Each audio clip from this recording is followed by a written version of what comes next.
Assalamualaikum warahmatullahi wabarakatuh. Bapak, Ibu, dan saudara-saudara sebangsa dan setanah air,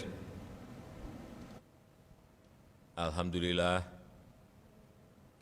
Indonesia termasuk negara yang berhasil mengendalikan pandemi COVID-19 dengan baik dan sekaligus bisa menjaga stabilitas ekonominya.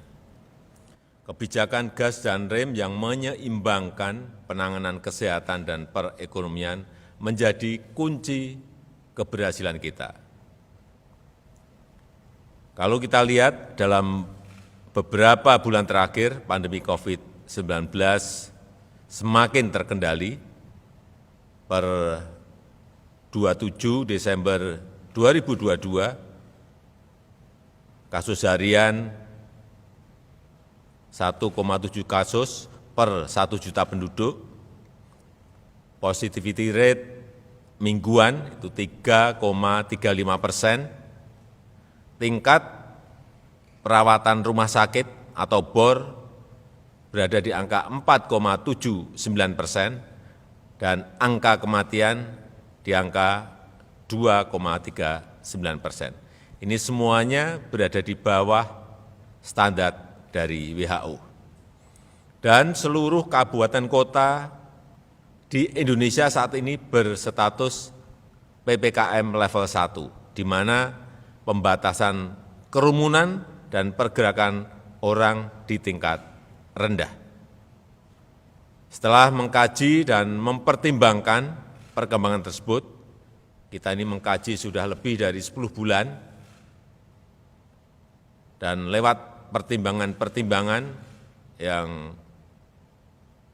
berdasarkan angka-angka yang ada, maka pada hari ini pemerintah memutuskan untuk mencabut PPKM yang tertuang dalam Instruksi Mendagri nomor 50 dan 51 tahun 2022. Jadi tidak ada lagi pembatasan kerumunan dan pergerakan masyarakat. Namun demikian, saya minta kepada seluruh masyarakat dan komponen bangsa untuk tetap hati-hati dan waspada.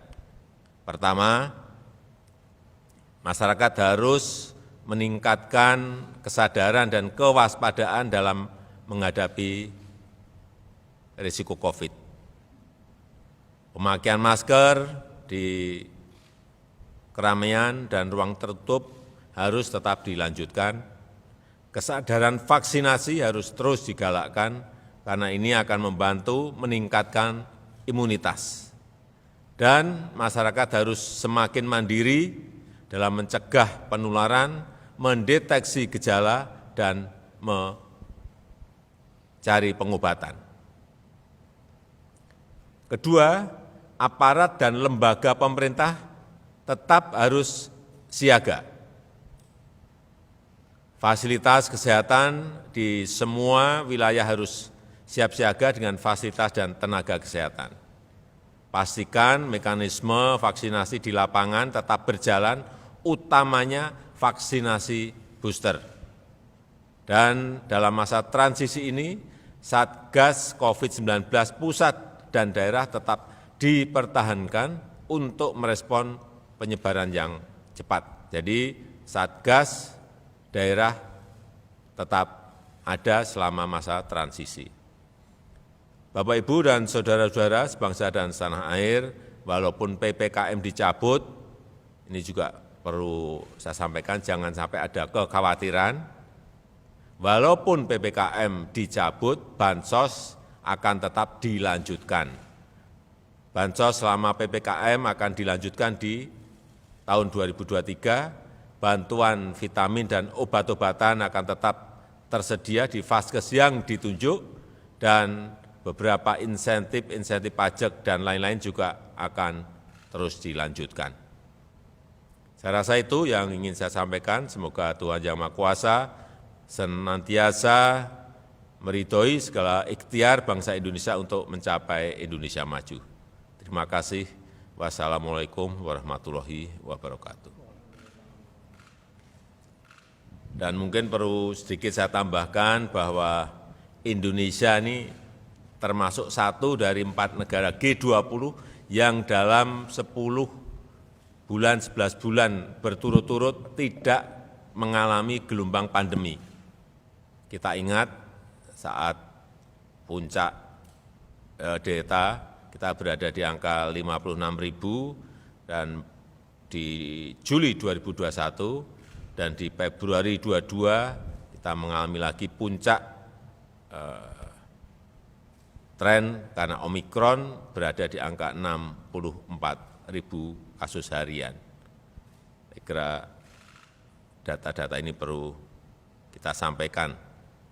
Kemudian kondisi pandemi juga semakin terkendali. Kalau kita lihat kemarin kasus harian per 29 Desember hanya 685, kemudian angka kematian di 2,39%, bornya juga berada di 4,79%. ICU harian di 297. Kemudian ini yang juga penting, pencabutan PPKM ini juga dilandasi oleh tingginya cakupan imunitas penduduk.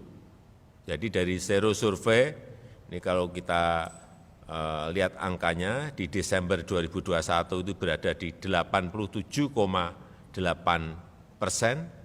87,8%, di Juli 2022 ini berada di angka 98,5%. Artinya kekebalan kita ini secara komunitas berada di angka yang sangat tinggi.